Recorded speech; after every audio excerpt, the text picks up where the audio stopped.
ಭಗವಾನ್ ಮಹಾವಿಷ್ಣುವಿನ ಮಹಾಭಕ್ತ ಪ್ರಹ್ಲಾದ. ಆತನ ತಂದೆ ಹಿರಣ್ಯಕಶ್ಯಪು ಅಂತೂ ವಿಷ್ಣುವನ್ನು ಖಂಡಾತುಂಡವಾಗಿ ದ್ವೇಷಿಸ್ತಾ ಇದ್ದಂಶ ನಾವೆಲ್ಲ ಇದನ್ನು ಓದಿದ್ದೀವಿ. ರಾಜ್ಕುಮಾರ್ ಅವರ ಚಿತ್ರದಲ್ಲೂ ಕೂಡ ನಾವು ಇದನ್ನು ಗಮನಿಸಿದ್ದೀವಿ. ಈ ಕಂಬದಲ್ಲಿರುವನೆ ಆ ಕಂಬದಲ್ಲಿರುವನೆ ಅಂತ ಕೇಳಿಬಿಟ್ಟು ಕೊನೆಗೆ ಇನ್ನೊಂದು ಕಂಬಕ್ಕೆ ಹೊಡೆದಾಗ ಅದರಿಂದ ಹಿರಣ್ಯಕಶ್ಯಪುವನ್ನು ನರಸಿಂಹಾವತಾರದಲ್ಲಿ ಬಗೆದು ಆತನ ಸಂಹಾರವನ್ನು ಮಾಡ್ತಾರೆ. ಅಂತಹ ಹಿರಣ್ಯಕಶ್ಯಪುವಿನ ಮಗನೇ ಪ್ರಹ್ಲಾದನ ಮೊಮ್ಮಗನೇ ಬಲಿಚಕ್ರವರ್ತಿಗೆ ಸಂಬಂಧಪಟ್ಟಂಥ ಊರು ನಗರ ಅದೇ ಮಹಾಬಲಿಪುರಂ. ಇದು ತಮಿಳುನಾಡಿನ ಚೆಂಗಲ್ಪಟ್ಟು ಡಿಸ್ಟ್ರಿಕ್ನಲ್ಲಿ ಇದೆ.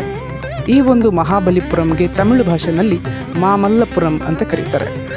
ಇವತ್ತು ನಾನು ಮಹಾಬಲಿಪುರಂನಲ್ಲಿದ್ದೇನೆ. ಮಹಾಬಲಿಪುರಂನ ಸಮುದ್ರ ತಟದಲ್ಲಿರುವಂತಹ ಭವ್ಯವಾದಂಥ ದೇಗುಲದ ಮುಂದೆ ನಿಮ್ಮ ಜೊತೆಗೆ ವಿಡಿಯೋ ಮಾಡ್ತಾ ಇದ್ದೀನಿ.